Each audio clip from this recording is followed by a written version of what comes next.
America पर अक्सर आरोप लगते हैं कि वो दुनिया के छोटे देशों को हर तरीके से कंट्रोल करना चाहता है। वो कंट्रोल हथियारों से लेकर नेतृत्व तक की होती है, खासकर तब जब कोई देश न्यूक्लियर की ओर बढ़ रहा हो। कमोवेश ईरान पर परमाणु अप्रसार के लिए अंतर्राष्ट्रीय दबाव लगातार बनाता रहा, यहां तक कि इसराइल के साथ मिलकर युद्ध भी छेड़ दिया और हमला किया। इन सभी घटनाओं से सीख लेकर उत्तर कोरिया ने एक बड़ी घोषणा कर डाली है। नॉर्थ कोरिया ने एक बार फिर दुनिया को स्पष्ट संदेश दे दिया है कि वह अपने परमाणु हथियारों को कभी नहीं छोड़ेगा। तानाशाह किम जोंग उन के देश ने ऐलान किया है कि परमाणु शक्ति संपन्न होना अब उसके राष्ट्रीय कानून का अस्थायी हिस्सा बन चुका है और इसे कोई भी ताकत बदल नहीं सकती। नॉर्थ कोरिया ने साफ तौर पर कहा कि अमेरिका चाहे जितना भी दबाव बना ले, परमाणु निरस्त्रीकरण का उसका सपना कभी पूरा नहीं होगा। नॉर्थ कोरिया के सरकारी मीडिया की रिपोर्ट में कहा गया कि देश का परमाणु हथियारों से लैस रहना अब अस्थायी रूप से निहित और अपरिवर्तनीय है।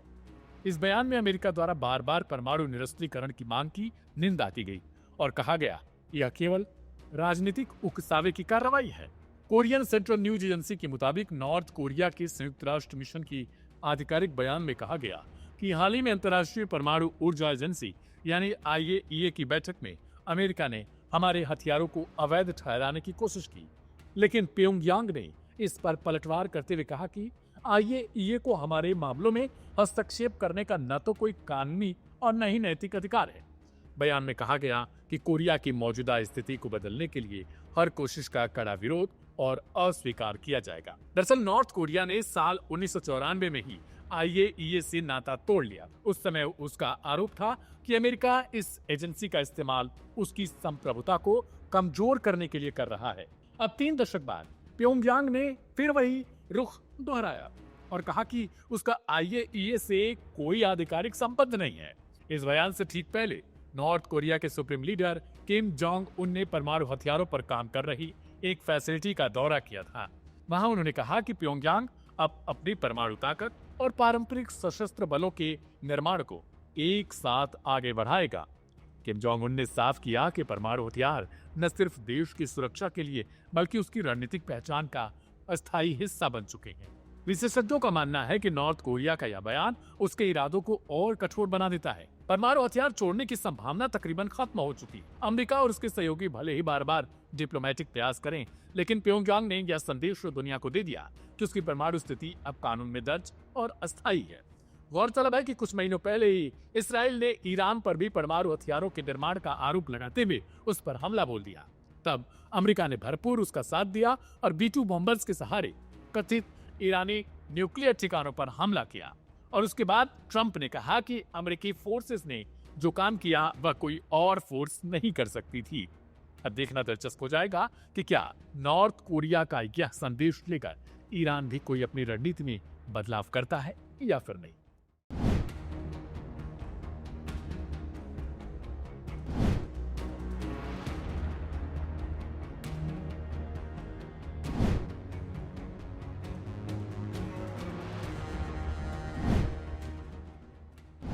इसराइल और हमास के बीच जारी संघर्ष अब खाड़ी क्षेत्र तक पहुंच गया है।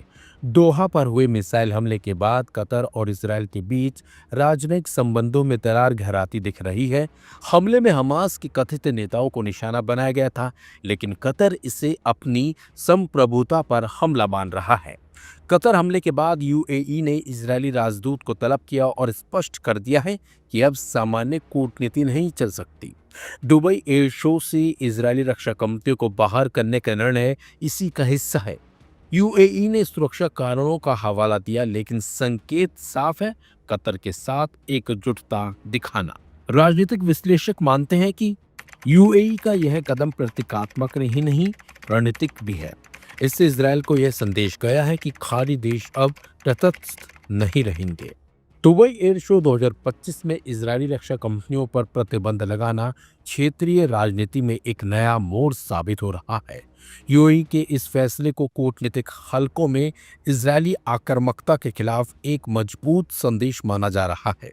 सुरक्षा चिंताओं का हवाला देते हुए यूएई ने स्पष्ट किया है कि इजरायली रक्षा कंपनियों को दुबई एयर शो 2025 में भागीदारी की अनुमति नहीं दी जाएगी। यूएई का यह कदम इजरायल के लिए एक गंभीर चेतावनी है कि उसकी एक तरफा कार्रवाइयों का व्यापक कूटनीतिक और आर्थिक प्रभाव हो सकता है।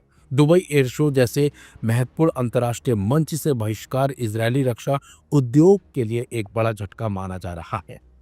इस घटना से स्पष्ट है कि मध्य पूर्व में इजरायल की बढ़ती आक्रामकता उसे राजनीतिक और आर्थिक दोनों मोर्चों पर अलग थलग कर रही है। इस पूरे मामले पर इजरायल की ओर से अभी तक कोई औपचारिक प्रतिक्रिया नहीं आई है, लेकिन सुरक्षा विशेषज्ञ मानते हैं कि इस तरह के हमले अब केवल गाजा तक सीमित नहीं रहेंगे। इजरायली कार्रवाई की यह नई रणनीति खाड़ी क्षेत्र को अस्थिर कर सकती है।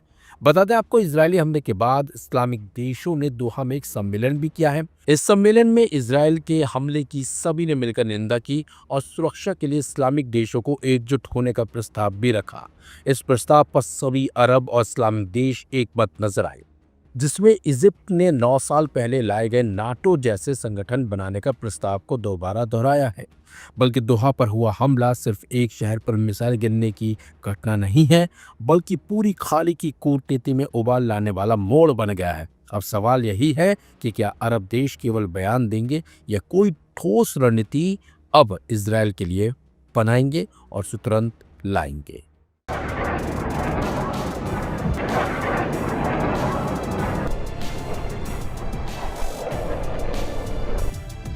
बीते 2 सालों से गाजा और हमास में इजराइल के बीच जारी जंग पहले से ही कई देशों में पहुंच चुकी है। लेबनान, ईरान जैसे देशों से इजराइल सीधे जंग में उतर चुका है, लेकिन मंगलवार को उसने सबको हैरान कर दिया था जब इजरायली सेना ने कतर की राजधानी दोहा पर हमले किए थे। इस हमले के बाद न सिर्फ कतर बल्कि अमेरिका भी इजराइल की इस हरकत से नाराज है। लेकिन शनिवार को एक बार फिर नेतन्याहू ने कुछ ऐसा बयान दे दिया जिससे अंदाजा लगाया जा रहा है कि इजराइल चौतरफा घिरे होने के बावजूद मानने को तैयार नहीं है और कतर पर फिर बड़ा हमला कर सकता है। नेतन्याहू ने एक्स पर लिखा, कतर में रह रहे हमास के आतंकवादी नेताओं को गाजा के लोगों की कोई परवाह नहीं है। उन्होंने युद्ध को अंतहीन रूप से खींचने के लिए युद्ध विराम के सभी प्रयासों को रोक दिया। उन्हें खत्म करने से ही हमारे सभी बंधकों को रिहा करने और युद्ध समाप्त करने की मुख्य बाधा दूर होगी। नेतन्याहू की इस पोस्ट को एक धमकी के तौर पर देखा जा रहा है। नेतन्याहू ने एक तरह से इशारा कर दिया है कि हमास के वो नेता जो कतर में रह रहे हैं उनका खात्मा करने के लिए वो कोई कसर नहीं छोड़ने वाले और मौका मिलने पर फिर से हमला करेंगे। दोहा पर इजरायली हमले को लेकर हमास का बयान। बेंजामिन नेतन्याहू ने इस हफ्ते कतर में हमास नेताओं की हत्या का आदेश देकर बड़ा दांव खेला था, लेकिन हमले में बुरी तरह नाकाम रहने के बाद उनका ये दांव उल्टा पड़ गया। नेतन्याहू की योजना थी कि हमास के टॉप लीडर्स को मारकर न सिर्फ अपने टारगेट के करीब और पहुंचे बल्कि गाजा में युद्ध में हमास को आत्मसमर्पण करने पर मजबूर कर देंगे। लेकिन हमास के दावे ने उसकी सारी योजना पर पानी फेर दिया। हमास ने साफ कहा है कि उनके सीनियर नेता इस हमले में बच गए हैं और हमले से पहले ही वो सभी वहां से निकल गए थे। हालांकि इस अटैक में उसके 5 सदस्य मारे गए, जिनमें निर्वासित गाजा प्रमुख के पुत्र खलील अल हिया भी शामिल है। हमास ने दोहा हमले को संपूर्ण वार्ता प्रक्रिया की हत्या करार दिया है। ट्रंप की चेतावनी भी नहीं मान रहे नेतन्याहू। मंगलवार को नेतन्याहू ने सबको हैरान किया था जब इजरायली सेना ने कतर की राजधानी दोहा पर हमले किए थे। हमले के बाद न सिर्फ कतर बल्कि अमेरिका भी इजरायल की इस हरकत से नाराज हो गया था। एक्सियोस ने सूत्रों के हवाले से प्रकाशित रिपोर्ट में कहा था कि डोनाल्ड ट्रंप ने फोन कर बेंजामिन नेतन्याहू से कहा था कि ऐसी हरकत दोबारा नहीं होनी चाहिए। ट्रंप ने यह भी कहा था कि ये एकदम स्वीकार नहीं किया जा सकता। मैं कह रहा हूं कि आप ऐसी हरकत फिर नहीं करेंगे। और नेतन्याहू ने यह भी साफ कर दिया है कि उनका मानना है कि हमास नेताओं के खात्मे से ही गाजा में युद्ध रुकेगा और सभी बंधकों की रिहाई होने का रास्ता भी साफ होगा। नेतन्याहू के इस ताजे बयान से इतना तो साफ हो गया है कि आने वाले दिनों में मिडिल ईस्ट में तनाव और बढ़ सकता है। इजरायली प्रधानमंत्री के इस बयान पर देखना है हमास की ओर से क्या प्रतिक्रिया सामने आती है।